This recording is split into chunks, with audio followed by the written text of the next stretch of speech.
Hello everybody, I hope you all are in the best of your health and you all are enjoying your good and beautiful life. Today we will discuss the agreement of verb with the subjects. The first rule is if two subjects are connected by the following these words, the verb agrees in number and person with the first subject. If two subjects are connected with these words, the words are as well as, with, together, and not, besides, in addition to. If two subjects are connected with these words, then the verb agrees in number and person with the first subject.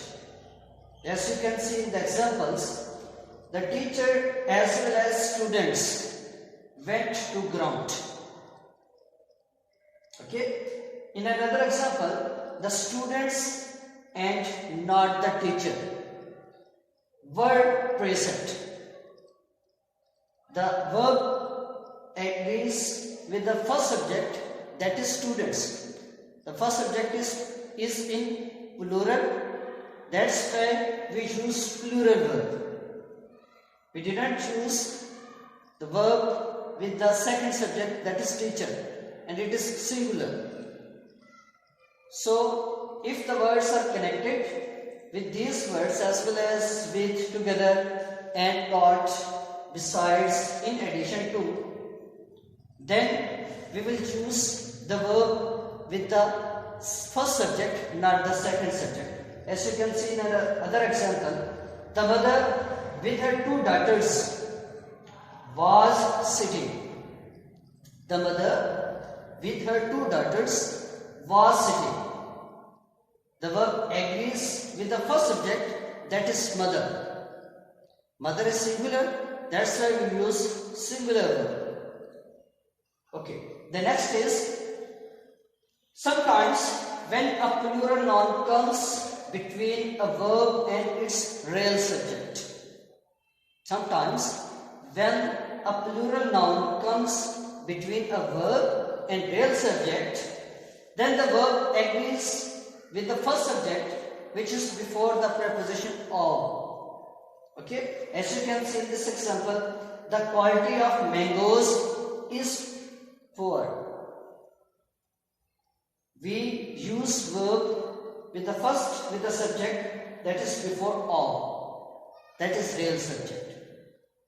In another example, you can say a company of soldiers was marching. A company of soldiers were marching is wrong. Were marching is wrong. A company of soldiers was marching. If the two subjects are connected with of, then we will use verb with the first subject before of. The subject before of, we will choose. The verb agrees with the subject, that is before of, not after all. Okay, as you can see in these examples, a company of soldiers was marching. The verb agrees the subject, that is before all, not after all. Okay. The other rule is, when a plural noun denotes some particular quantity or amount considered as a whole. When a plural noun denotes some particular quantity or amount. When a plural noun denotes some particular quantity or amount considered as a whole, as a single, then it generally takes a singular verb.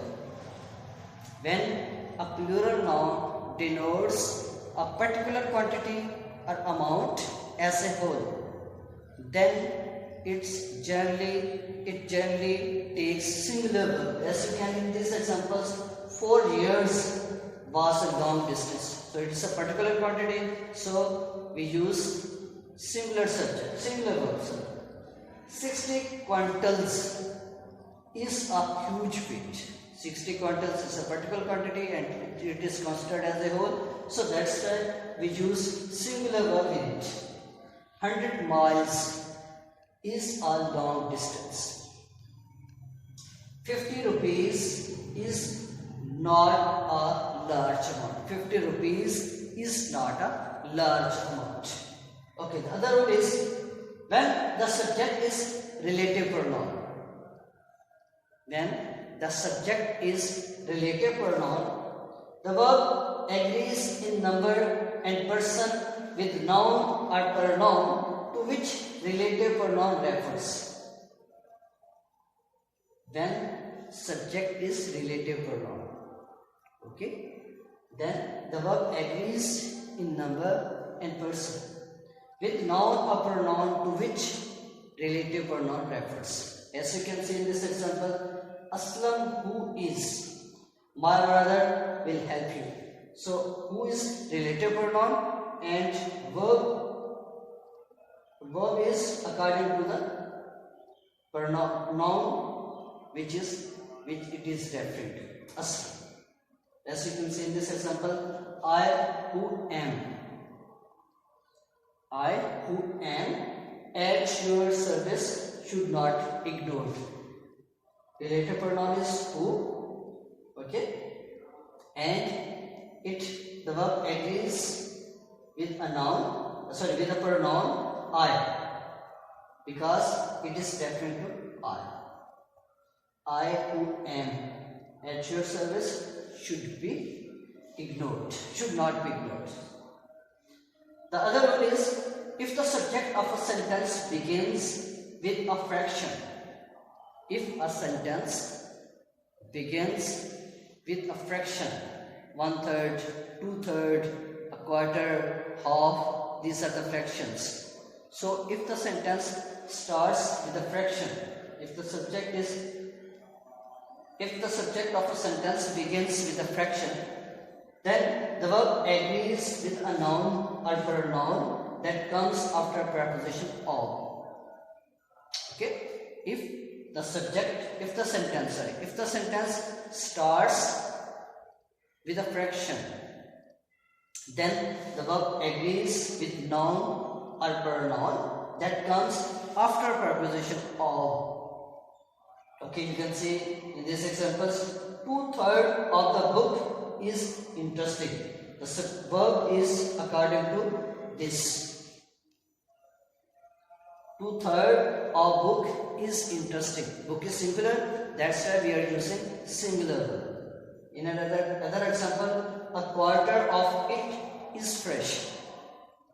Because the subject is it. Okay, that's why we are using singular subject. The singular subject is there, that's why we are using singular. Half of them is rotten. Half of them are rotten. Half of them is in plural number, that's why we will use plural verb. Half of them are rotten. Okay, got it? Any confusion, any ambiguity, you may ask. Your question will be welcomed. If you have any question, you can ask. Thank you very much.